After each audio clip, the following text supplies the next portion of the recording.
Finally बहुत दिनों के बाद आ चुका हूँ एक और न्यू डीमन स्लेयर सीरीज के पार्ट को लेकर, जो कि बहुत ही ज्यादा मजेदार होने वाली है, क्योंकि इसमें हम मुजान की ट्रू पावर को देखने वाले हैं और तो और यूरिची के बैक स्टोरी के बारे में हमें और भी बहुत कुछ पता चलेगा। तो किसी भी पार्ट को मिस करने की गलती मत करना। सो शुरू करते हैं आज की इस वीडियो को। एक इमेज सुनाए बा स्टोरी पार्ट 6। तो जैसे कि हमने पिछले पार्ट में देखा था कि कैसे मुजान एक ही झटके में लेडी तामायो के सर को पूरी तरीके से क्रश कर देता है और लेडी तामायो के मरते ही योशिरो को झटका लगता है और वो जमीन पर गिर जाता है, जिसके बाद वो गुस्से में कहता है, मैं तुम्हें नहीं छोड़ूंगा मुजान। और वहीं हम दूसरी तरफ देखते हैं केरिया को, जो कि बहुत ही ज्यादा फ्रस्ट्रेटेड हो चुका था क्योंकि मुजान ने कई सारे डीमन स्लेयर्स को मार दिया था और इन सब का दोषी वो अपने आप को समझता है। उसे लगता है कि अगर वो अच्छे से मैनेज करता तो इतने सारे डीमन स्लेयर्स मारे ना जाते। जिसके बाद उसकी बड़ी बहन उसे जोरदार थप्पड़ मारती है और कहती है, अपने आप को दोषी मत ठहराओ और जल्दी से दूसरा ऑर्डर दो। जिसके बाद उसे समझ आ जाता है कि उसके फादर, ग्रैंडफादर और बाकी सभी ने इसी सेम प्रेशर का सामना किया है और इसीलिए वो अपना सारा फोकस अपने काम पर लगाता है। वहीं हम दूसरी तरफ देखते हैं डीमन स्लेयर क्रो को, जो कि सभी को इन्फॉर्म कर देता है कि मुजान अपने ककून से बाहर निकल चुका है और सभी हाशिरास को एकजुट होने की जरूरत है। और ये सुनते ही मित्सुरी और ओबेनाई बहुत ही ज्यादा फ्रस्ट्रेटेड होने लगते हैं, क्योंकि जहाँ बाकी सारे हाशिरास ने अपने अपने ओपोनेंट को हरा दिया है, वही मित्सुरी और ओबेनाई अभी तक नाकी में से फाइट कर रहे हैं। और ये सारी बात मित्सुरी सोच ही रहा था कि तभी उसे पीछे से कोई खींच लेता है। जिसके बाद हम देखते हैं तांजीरो और ग्यू को, जो कि मुजान के आमने सामने थे। और तभी तांजीरो को याद आने लगते हैं वो सभी इंसिडेंट जो कि मुजान की वजह से हुआ था और इसीलिए वो सिर्फ मुजान को मार देना चाहता था। लेकिन तभी ग्यू तांजीरो को शांत रहने के लिए कहता है और वहीं मुजान कहता है, जितने भी डीमन स्लेयर्स के फैमिली या फ्रेंड मारे जा चुके हैं वो सिर्फ मुझसे एक ही बात कहते हैं कि वो मुझे मार देंगे, लेकिन वो मुझे कभी मार ही नहीं पाए और इसीलिए उन्हें तो मेरा शुक्रगुजार होना चाहिए, क्योंकि अंत में जीना ही सब कुछ होता है। और तो और मुजान ये तक कह देता है कि एक्चुअल विलन मैं नहीं बल्कि तुम लोग हो, जो कि हमेशा फाइट करना चाहते हो, और वहीं मैं जो कि हमेशा फाइट से दूर रहता हूँ। और ये सारी बकवास सुनने के बाद तांजीरो का खून खौलने लगता है और बड़े ही शांत तरीके से तांजीरो कहता है, तुम्हें एग्जिस्ट ही नहीं करना चाहिए। और तभी मुजान अपने पहले अटैक को लॉन्च करता है, जिससे दोनों ही बड़ी इजीली डॉज करते हैं। जिसके बाद ग्यू यूज करता है अपने वाटर ब्रीथिंग के 11th फॉर्म को, जिससे कि वो मुजान के कई सारे अटैक्स को ब्लॉक कर देता है। लेकिन अपने अगले अटैक से ही मुजान की स्पीड बहुत ज्यादा बढ़ जाती है और तांजीरो इन अटैक्स को बहुत ही मुश्किल से डॉज कर रहा था। और तभी एक अटैक तांजीरो के राइट आई पर लगती है, जिससे कि उसका राइट आई बहुत ही बुरी तरीके से कट जाता है। जिसके बाद ग्यू तांजीरो को कैसे न कैसे कर मुजान से दूर ले जाता है और उसे समझाता है कि मुजान बाकी सारे अपर मून से बहुत ही ज्यादा ताकतवर है, तो प्लीज उससे ज्यादा से ज्यादा दूर रहकर फाइट करो। जिसके बाद मुजान उनसे पूछता है कि क्या तुम्हें लगता है तुम दोनों मिलकर मुझे हरा सकते हो?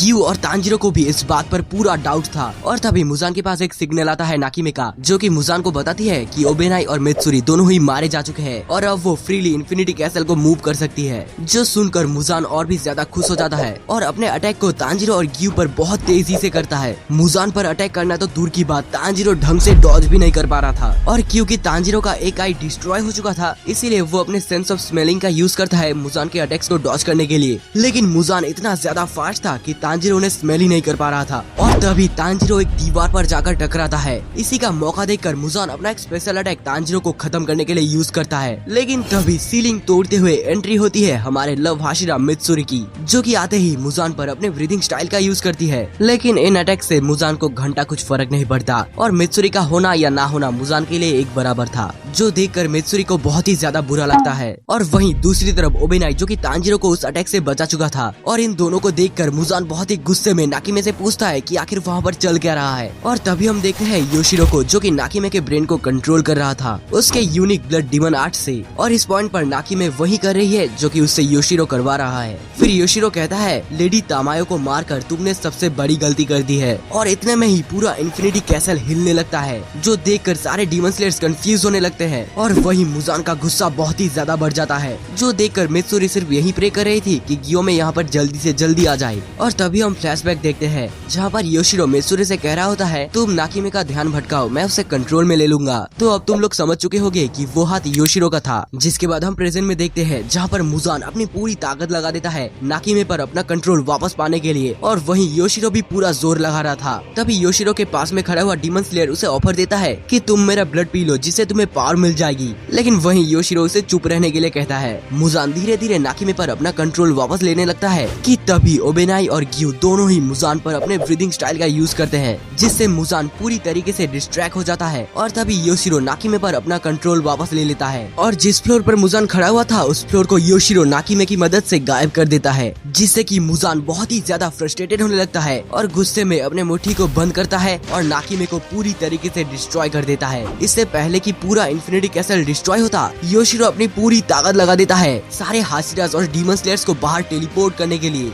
जिसके बाद हम देखते हैं पूरा इन्फिनिटी कैसल डिस्ट्रॉय हो चुका था और सारे हाशिरास और डीमन स्लेयर्स रियल वर्ल्ड में आ चुके थे। वीडियो में आगे बढ़ने से पहले thanks to it's anime X2 को, जिन्होंने हमारा मेंबरशिप लेके हमें बहुत ज्यादा सपोर्ट दिखाया है। अगर आप भी हमें ऐसे ही सपोर्ट करना चाहते हैं तो मेंबरशिप या फिर सुपर थैंक्स के जरिए कर सकते हैं। So back to the topic.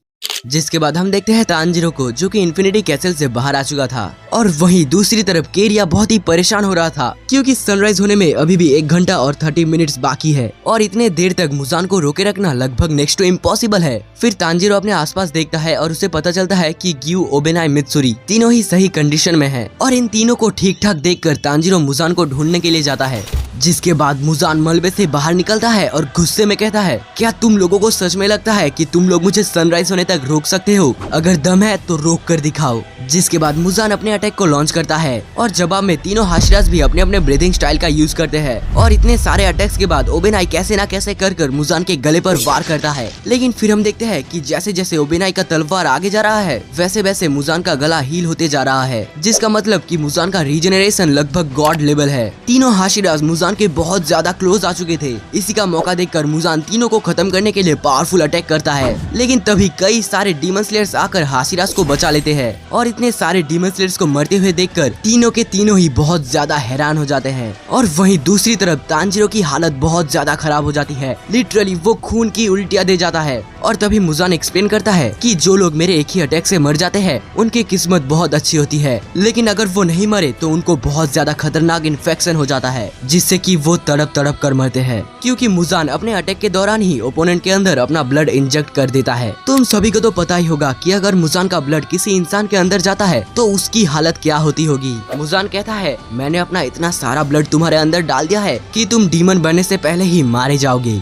फिर हम देखते हैं नेजुको को, जो कि अभी तक सो रही थी, लेकिन तभी वो अचानक से उठती है, जिस पर साकुंजी उससे पूछते हैं कि आखिर हुआ क्या। लेकिन नेजुको बिना कुछ बोले ही वहां से भागने लग जाती है, जिसे देखकर उजुई और शिंजुरो केरिया से पूछते हैं कि क्या उन्हें नेजुको को रोकना चाहिए, जिस पर केरिया का मानना था कि उसे मुजान अपने ब्लड से कंट्रोल कर रहा है, लेकिन वो कुछ ऑर्डर दे पाता उससे पहले ही कागाई की स्पिरिट उसके कंधे पर हाथ रखते हैं और कहते हैं कि उसे जो करना है करने दो, जिस पर केरिया ना चाहते हुए भी उन्हें मना करते हैं कि नेजुको को मत रोको।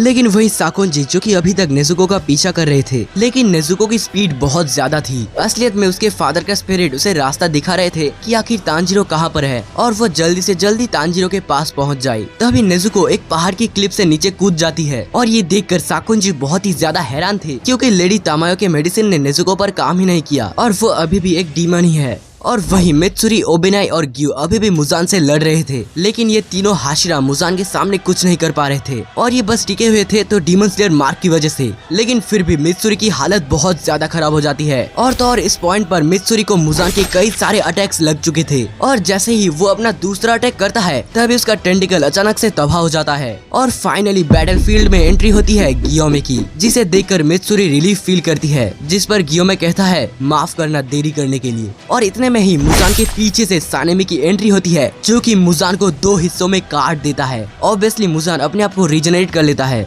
जिसके बाद वो बहुत सारे लिक्विड्स के बॉटल मुजान के ऊपर फेंकता है, जिनको मुजान काट देता है, लेकिन उससे मुजान की पूरी बॉडी पर लिक्विड्स फैल जाते हैं और इतने में ही सानेमी माचिस की तीली को उसके ऊपर फेंक देता है, जिससे कि मुजान की पूरी बॉडी जलने लगती है। भाई तुम लोग जो भी कहो, मुझे सबसे तगड़ी एंट्री सानेमी की लगी है। फिर हम देखते हैं ग्यू को, जो कि जोर से चिल्लाते हुए मुराता से कहता है जल्दी से जल्दी तांजीरो को किसी सेफ जगह पर ले जाओ और उसे ट्रीट करने की कोशिश करो, और वो वैसा ही करता है। लेकिन यहाँ पर मुराता को इस बात की खुशी थी कि ग्यू को उसका नाम याद है।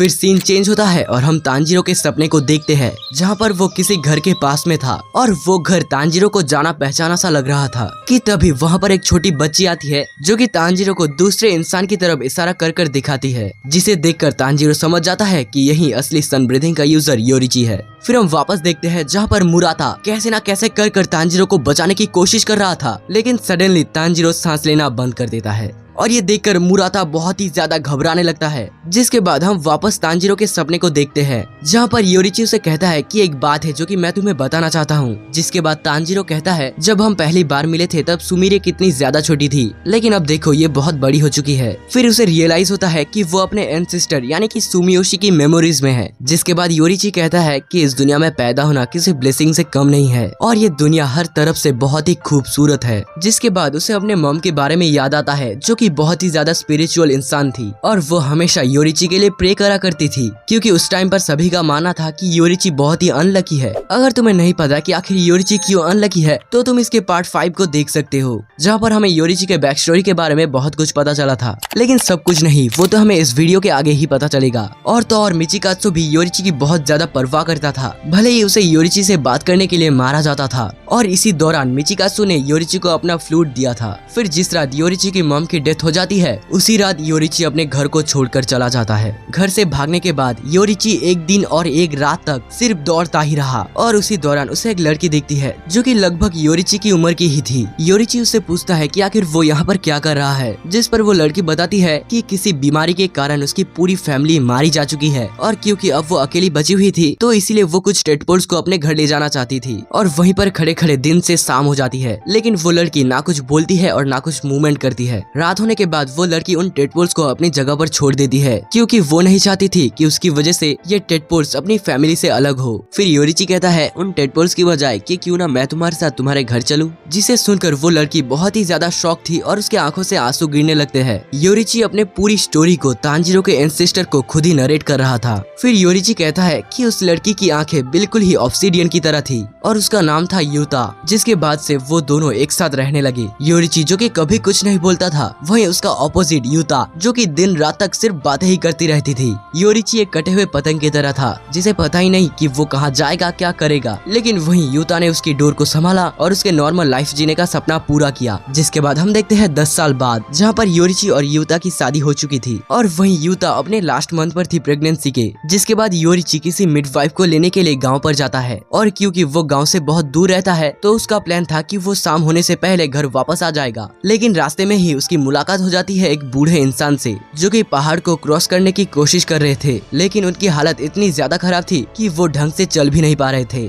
सीन ऐसा था कि उस बूढ़े इंसान का बेटा एक वॉर में जख्मी हो गया था और इसीलिए वो अपने बेटे को जिंदा देखना चाहता था, जिसमें ऑब्वियसली योरिची उनकी मदद करता है और उस बूढ़े इंसान को अपने बेटे से मिलवा देता है। और इस पॉइंट पर योरिची को टाइम का पता ही नहीं चलता और सुबह से रात हो जाती है। वो दौड़ते हुए अपने घर पर जाता है, लेकिन किसी आम कहानी की तरह यहाँ पर भी ट्विस्ट आता है और हम देखते हैं कि योरिची की वाइफ मारी जा चुकी है और ये काम किसी डीमन का था। तांजीरो जो कि इस कहानी को सुन रहा था, उसकी हालत बहुत ज्यादा खराब हो जाती है। फिर योरिची कहता है कोई भी चीज तुम्हारे लिए कितनी भी इम्पोर्टेंट क्यों ना हो, तुमने उसे संभाल कर नहीं रखा तो कोई भी आकर उसे तबाह कर देगा। इस इंसिडेंट के 10 दिन बाद तक योरिची अपने वाइफ के लाश को गोद में लेकर बैठा हुआ था बिना कुछ हिले डुले कि तभी वहाँ पर एक रैंडम डीमन स्लेयर आता है डीमन को ढूंढते हुए, लेकिन बदले में उसे कोई और मिल जाता है। एनीवेज, उस डीमन स्लेयर के इंसिस्ट करने के बाद योरिची फाइनली अपने वाइफ को प्रॉपर तरीके से दफनाता है। फिर योरिची कहता है मेरा बस सपना था कि मैं मेरे फैमिली के साथ एक नॉर्मल लाइफ जीऊं। क्या ये सपना इतना ज्यादा बड़ा था? योरिची का सपना अब कभी भी पूरा नहीं होगा, जबकि उसकी किसी से भी दुश्मनी नहीं थी। फिर योरिची को डीमंस के बारे में और भी बहुत कुछ पता चलता है और वो डिसाइड करता है कि वो एक डीमन स्लेयर बनेगा। योरिची देखता है कि जितने भी डीमन स्लेयर्स है वो अपने रॉ स्ट्रेंथ के जरिए लड़ते हैं और इसीलिए योरिची सभी को ब्रीदिंग स्टाइल यूज करना सिखाता है। हालांकि कोई भी सन ब्रीदिंग यूज करना नहीं सीख पाता, लेकिन इससे इंस्पायर होकर सभी ने अपने अपने ब्रीदिंग स्टाइल को क्रिएट किया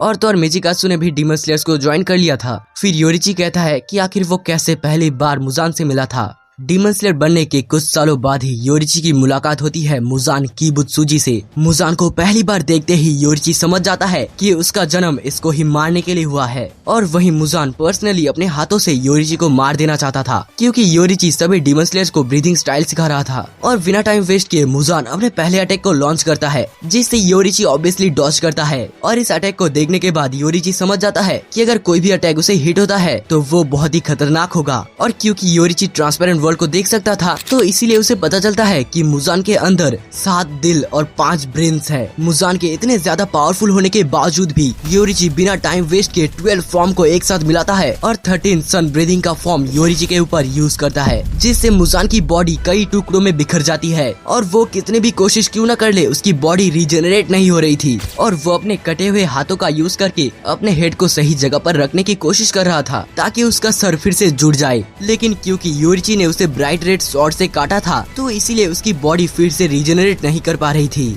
फिर योरिची मुजान से पूछता है कि आखिर तुम्हारे लास्ट वर्ड्स क्या है, और इस एक अटैक से ही मुजान की हालत इतनी ज्यादा खराब हो जाती है कि वो कुछ बोल भी नहीं पा रहा था। फिर योरिची की नजर पड़ती है लेडी तामायो की तरफ, जो कि योरिची को मारने की बजाय इस उम्मीद से उसकी तरफ देख रही थी कि मानो वो चाहता हो मुजान मारा जाए। और इसीलिए योरिची मिस तामायो को कुछ भी नहीं करता और सीधा मुजान को मार देने के लिए आगे बढ़ता है कि तभी मुजान अपने आप को कई हजारों टुकड़ों में ब्लास्ट कर लेता है, और योरिची उन 1800 टुकड़ों में से सिर्फ 1500 टुकड़ों को ही काट पाता है, और जो बाकी टुकड़े बच गए थे वो कहीं पर जाकर मुजान की बॉडी को रीजनरेट कर लेते हैं। और वहीं मिस तामायो जमीन पर गिर जाती है और रोते हुए कहती है मुजान को मर जाना चाहिए था। और तभी उसे शौक लगता है क्योंकि उसने मुजान का नाम लिया लेकिन उसे कुछ भी नहीं हुआ। फिर योरिची लेडी तामायो के पास आती है, जिसके बाद तामायो उसे बताती है कि कैसे मुजान ही ओरिजिनेटर है डीमंस का, और अब वो कभी भी सामने नहीं आएगा जब तक तुम मारे ना जाओ। लेडी तामायो ये भी बताती है कि अब से वो डीमन स्लेयर्स का साथ देगा। और वहीं तांजीरो, जो कि इस कहानी को सुन रहा था, वो बिल्कुल ही हैरान हो जाता है कि ये लड़की मिस तामायो है। जिसके बाद वो डीमन स्लेयर हेडक्वार्टर पहुंचता है कि तभी उसे एक और बुरी न्यूज पता चलती है कि उसका भाई मिचिकात्सु अब डीमन बन चुका है। और जब सारे डीमन स्लेयर्स को ये पता चलता है कि योरिची ने मुजान को जाने दिया, तो वो सब योरिची के ऊपर बहुत ही भड़क जाते हैं। और तो और योरिची ने लेडी तामायो को भी जाने दिया, जिसके पास मुजान की सबसे ज्यादा इन्फॉर्मेशन थी। और तो और इतना ही नहीं, सभी लोग ये डिसाइड करते हैं कि योरिची को मौत की सजा सुना दी जाए। लेकिन अच्छी बात तो ये है कि उस टाइम के न्यूली हेड ने इस बात की मंजूरी नहीं दी, क्योंकि वो नहीं चाहता था कि योरिची मारा जाए। और तो और योरिची ने अपना बेस्ट दिया था, इसीलिए वो मौत की सजा को डिले कर देता है और उसे डीमन स्लेयर क्रॉप से बाहर निकल दिया जाता है। और इस कहानी के आखिर में योरिची कहता है, ना ही मैं मुजान को मार पाया और ना ही मैं अपने फैमिली को बचा पाया, और आगे चलकर जितने भी लोग मारे जाएंगे उसका दोषी योरिची अपने आप को समझता है।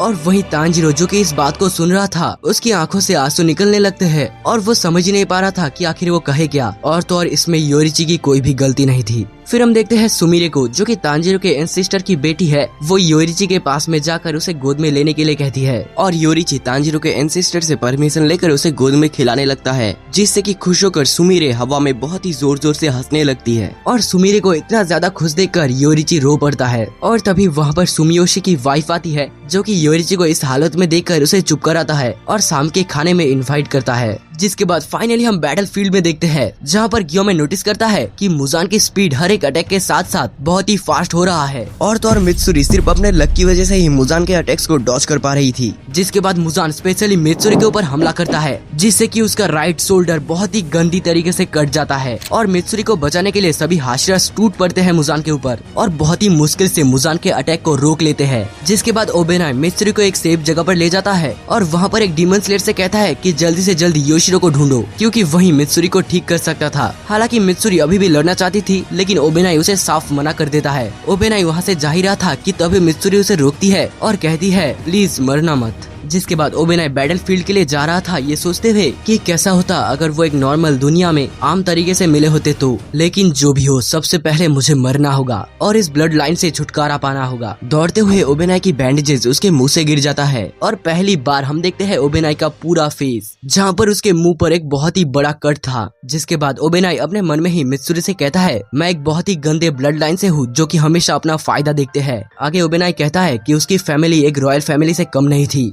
उनके पास अंधा पैसा था। लेकिन फिर 370 साल बाद इस फैमिली में जो पहला लड़का पैदा होता है वो है ओबेनाई, और इसलिए उसकी फैमिली डिसाइड करती है कि वो ओबेनाई को बेच देंगे। हालांकि उसको बहुत पहले ही मार दिया जाता, लेकिन क्योंकि ओबेनाई के आंखों का कलर अलग था इसलिए उसे जिंदा रखा ताकि बाद में मारा जा सके। और यहाँ पर ओबेनाई की फैमिली डीमन की पूजा करती है और वहीं डीमन इन्हें ऑर्डर देती है कि ओबेनाई को और थोड़ा बड़ा किया जाए, जिसके बाद वो ओबेनाई को खा लेगा। और तो उस डीमन के ऑर्डर पे ही उसकी फैमिली ने ओबेनाई के मुंह को काट दिया था और उसे एक जेल में रखा गया था। और वहीं पर ही ओबेनाई का एक दोस्त बन जाता है जो कि था एक व्हाइट कलर का स्नेक, और जैसे तैसे ओबेनाई उस जेल को तोड़कर वहाँ से भाग जाता है। लेकिन ये बात उस डीमन को पता चल जाता है और इसीलिए वो ओबेनाई को रास्ते पर ही पकड़ लेता है। और जैसे ही वो ओबेनाई को खाने वाला था कि तभी एंट्री होती है फ्लेम हाशिरा सेंजुरो की, जो कि आते ही अपने फ्लेम ब्रीदिंग से उस डीमन को मार देता है, जिसके बाद वो एक डीमन स्लेयर बन जाता है। लेकिन इन सब के बावजूद भी ओबेनाई को हमेशा लगता था कि उसके मरे हुए फैमिली मेंबर उसे हमेशा देख रहे हैं और उसके साथ ही है, और इसीलिए ओबेनाई चाहता था कि वो मुजान को मारकर खुद भी मर जाएगा और इस गंदी सी बॉडी से बाहर निकल जाएगा, जिसके बाद वो फिर से रीबॉर्न होगा और इस बार मित्सुरी को जरूर कन्फ्रेस करेगा।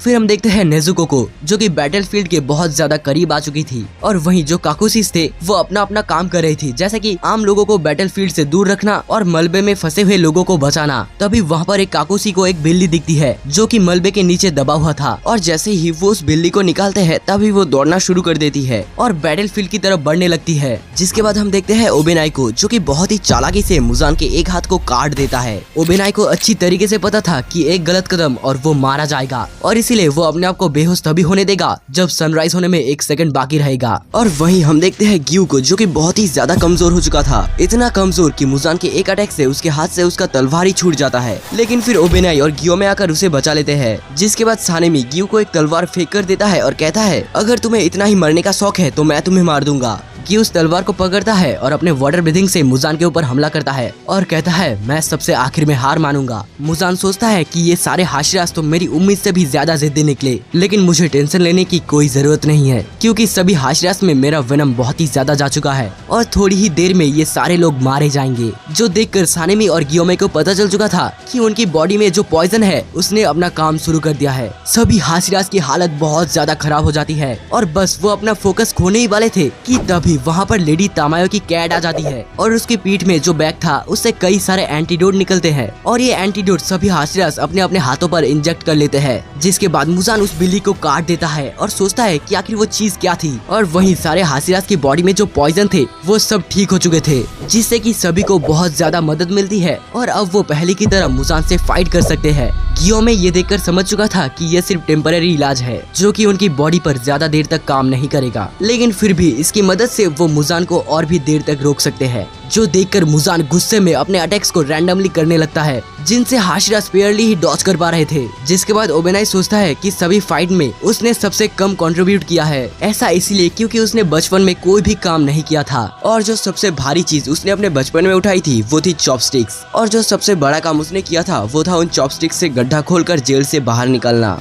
जिसके बाद ओबेनाई को याद आता है कि मैसेंजर क्रो ने सभी को बताया था मोइचिरो ने अपनी तलवार को ब्राइट रेड में कन्वर्ट किया था, वो भी सिर्फ उस तलवार को बहुत ही टाइट से पकड़कर। जिसके बाद ओबेनाई अपनी सारी ताकत अपने ग्रिप पर लगा देता है और इंस्टेंटली उसका स्वॉर्ड ब्राइट रेड में कन्वर्ट हो जाता है, और क्योंकि उसने अपनी सारी ताकत अपने ब्लेड पर लगा दिया था तो उसे चक्कर आने लगते हैं। इसी का मौका देखकर मुजान ओबेनाई पर अपने टेंटिकल से हमला करता है। ओबेनाई जो कि वहाँ से हटने की पूरी कोशिश कर रहा था, लेकिन अब उसकी पूरी बॉडी फ्रीज हो चुकी थी और उसे सिर्फ अपने हाथ ही फील हो रहे थे। तभी ग्यू आता है, उसे बचाने की कोशिश करता है, लेकिन मुजान का अटैक इतना ज्यादा पावरफुल था कि ग्यू भी उसे ब्लॉक नहीं कर पाता। लेकिन तभी अचानक से ओबेनाई हवा पर छलांग मारता है और मुजान के अटैक को डॉज कर लेता है, और इसी का मौका देखकर मुजान उस पर बीच हवा पर हमला करने की कोशिश करता है, लेकिन तभी हम देखते हैं कि उसका हाथ कट जाता है, जो देखकर मुजान बिल्कुल ही हैरान था, और इतने में ही उसका दूसरा हाथ भी कट जाता है। मुजान को कुछ समझ ही नहीं आ रहा था क्योंकि किसी भी हाशिरा ने उसके ऊपर हमला नहीं किया था, तो उसे लगता है कि ये लेडी तामायो का किसी तरीके का ब्लड डिमन आर्ट होगा, लेकिन मुजान इन अटैक्स को फील क्यों नहीं कर पा रहा था। तभी मुजान अपने सुनने की तकनीक से ये पता लगा लेता है कि यहाँ पर 1-2 नहीं बल्कि 3 डीमन स्लेयर्स हैं जो कि उस पर इनविजिबल होकर अटैक कर रहे हैं, और इसीलिए मुजान अपने अटैक को उन तीनों के ऊपर लॉन्च करता है, जिससे कि हमें पता चलता है कि वो तीनों डीमन स्लेयर्स और कोई नहीं जेनेत्सु, इनोसुके और कानाओ हैं, जिनके ऊपर से मुजान ने उन सील को काट दिया है जो कि योशिरो का ब्लड डिमन आर्ट था। और इन तीनों को देखकर गियोमे कहता है शुक्र है कि तुम तीनों जिंदा हो। जिसके बाद इनोसुके जोर से चिल्लाते हुए कहता है मैं कभी भी नहीं मर सकता क्योंकि मैं अमर हूँ और मेरे पास ऐसे कई सारे सील्स है जिससे मैं इनविजिबल हो सकता हूँ। जिसे सुनकर मुजान उसके ऊपर हमला करता है कि तभी ओबेनाई आकर मुजान के दोनों हाथों को काट देता है, जिससे सभी को पता चलता है कि ब्राइट रेड स्वॉर्ड होने से मुजान की रीजनरेशन कुछ हद तक स्लो हो जाती है। जिसे देखकर सानेमी बहुत ही ज्यादा खुश हो जाता है और इतने में ही कानाओ और जेनेत्सु फिर से अपने माथे पर सील लगा लेते हैं और फिर से इनविजिबल हो जाते हैं और मुजान पर हमला करते हैं। जेनेत्सु यूज करता है थंडर ब्रीदिंग के फर्स्ट फॉर्म और कानाओ यूज करती है फ्लावर ब्रीदिंग के फोर्थ फॉर्म को, जिस पर मुजान कहता है तुम्हारे इन अटैक से मुझे कोई भी फर्क नहीं पड़ेगा। लेकिन फिर वहाँ पर ओबेनाई आता है और यूज करता है serpent breathing third form titanic coil का और इसी का फायदा देखकर गियोमे अपने दोनों वेपन को एक साथ टकरा कर ब्राइट रेड में कन्वर्ट कर देता है और इसी ब्राइट रेड वेपन से गियोमे मुजान के राइट कंधे को पूरी तरीके से डिस्ट्रॉय कर देता है। और ये देखकर गियो और सानेमी दोनों ही अपने अपने वेपन को एक साथ टकरा कर ब्राइट रेड में कन्वर्ट कर लेते हैं। और तभी वहाँ पर एक मैसेंजर क्रो आता है जो कि सभी से कहता है कि सनराइज होने में अभी भी 1 घंटा और 3 मिनट बाकी है। फिर हम देखते हैं तांजीरो को जो कि अभी भी होश में नहीं आया था और वहीं योशिरो तांजीरो को बहुत सारे इंजेक्शन लगा रहा था, जिससे कि मुरादा परेशान हो जाता है और कहता है इसे इतने सारे इंजेक्शन लगाना ठीक नहीं होगा। जिस पर योशिरो बड़े ही गुस्से में कहता है तांजीरो की हालत बहुत ही ज्यादा खराब है, इसीलिए वो हर कोशिश करेगा जो कि उससे हो पाएगा। फिर डीमन स्लेयर तांजीरो के हाथ से उसकी तलवार को छुड़ाने की कोशिश करता है, लेकिन उसकी ग्रिप इतनी ज्यादा मजबूत थी कि वो उस तलवार को छुड़ा ही नहीं पाता। जिसे देखकर योशिरो सोचता है कि अभी भी तांजीरो के अंदर फाइट करने की विल पावर है। और इतने में ही एक डीमन स्लेयर उन्हें बताता है कि तांजीरो की पल्स वापस आ चुकी है और इससे शॉक होकर सभी तांजीरो को उठाने की कोशिश करते हैं। और मुरादा जोर से चिल्लाते हुए कहता है मुजान हमारे हाथ से निकल जाएगा और हम सभी को कंट्रीब्यूट करना ही होगा। कि तभी एकदम से तांजीरो अपनी आंखों को खोल लेता है। जिसके बाद हम बैटलफील्ड में देखते हैं जहाँ पर गियोमे अपने वेपन से मुजान के मिडिल पार्ट को पूरी तरीके से डिस्ट्रॉय कर देता है। और तभी सानेमी नीचे पड़ा हुआ एक सील को उठाता है और अपने माथे पर लगा लेता है और अपने विंड ब्रीथिंग का यूज करता है। अब क्योंकि गियोमे के ऊपर इतनी रिस्पॉन्सिबिलिटी नहीं थी तो वो मुजान की बॉडी पर कॉन्सेंट्रेट करता है, जिससे कि उसे पता चलता है कि मुजान के अंदर कई सारे हार्ट्स और ब्रेन्स हैं। इसीलिए गियोमे सोचता है कि हमें इसके वाइटल ऑर्गन पर एक साथ हमला करना होगा, जो कि गियोमे अकेला तो नहीं कर पाएगा। इसीलिए वो बाकी सारे हासिरात से कहता है कि वो मुजान के ऊपर ध्यान से देखे और ओबेनाई वैसा ही करता है। और ओबेनाई ये देखकर हैरान था, लेकिन इससे कोई भी फायदा नहीं होता। मुजान बहुत ही गुस्से में अपने हाथ और टेंटिकल की मदद से सभी पर हमला करता है, जिससे कि वहाँ पर एक बहुत ही बड़ा ब्लास्ट होता है। और वहीं पर खड़ा हुआ काकुशी ये देखकर हैरान था कि मुजान वहाँ पर अकेला खड़ा हुआ था और जस्ट उसके साइड में ही गियोमे बेहोश होकर पड़ा हुआ था और उसका एक पैर भी पूरी तरीके से कट चुका था। जिसके बाद वो देखता है एक घर की छत पर जहाँ पर सानेमी पड़ा हुआ था और वहीं नीचे ग्यू पड़ा हुआ था जिसका हाथ कट चुका था। और इसी तरह बाकी सारे के सारे हासिरा और डीमन स्लेयर्स कहीं ना कहीं पड़े हुए थे बेहोश होकर। जिसके बाद हम देखते हैं कानाओ को जिसके माथे से उसकी सील हट चुकी थी और मुजान उसकी तरफ बढ़ रहा था उसे मार देने के लिए। कानाओ उस पर हमला करने की पूरी कोशिश करती है, लेकिन उसकी बॉडी बिल्कुल भी नहीं मूव करती। और जैसे ही मुजान उसके ऊपर हमला करता है कि तभी वहाँ पर एंट्री होती है हमारे मेन कैरेक्टर यानी कि तांजीरो की, जो कि आते ही यूज करता है sun breathing the fire god shining ray of grace, जिससे मुजान का हैंड कट जाता है और वापस से रीजनरेट भी नहीं होता। जिसके बाद तांजीरो कानाओ को एक काकुशी के पास छोड़ देता है और जैसे ही वो मुजान के पास आता है तभी मुजान कहता है तुम्हारी फेस की हालत तो बहुत ही ज्यादा बेकार है। और बिना कुछ कहे ही तांजीरो बहुत ही बैडेस्ट तरीके से मुजान की ओर देखता है, जिसे देखकर मुजान समझ चुका था कि तांजीरो अब बहुत ही ज्यादा पावरफुल हो चुका है। जिसके बाद मुजान कहता है मुझे तो समझ ही नहीं आ रहा है कि हम दोनों में से डीमन कौन है। जिसके बाद तांजीरो बहुत ही गुस्से में कहता है let's put an end to this मुजान। इसी पैनल के साथ हम आज के इस वीडियो को खत्म करते हैं। बाकी अगर वीडियो पसंद आया है तो लाइक और सब्सक्राइब दोनों ही करके जाना और नेक्स्ट पार्ट जल्द ही आ जाएगा तो इंतजार करना। बाकी मिलता हूँ किसी एक और न्यू वीडियो में, तब तक के लिए बाय बाय।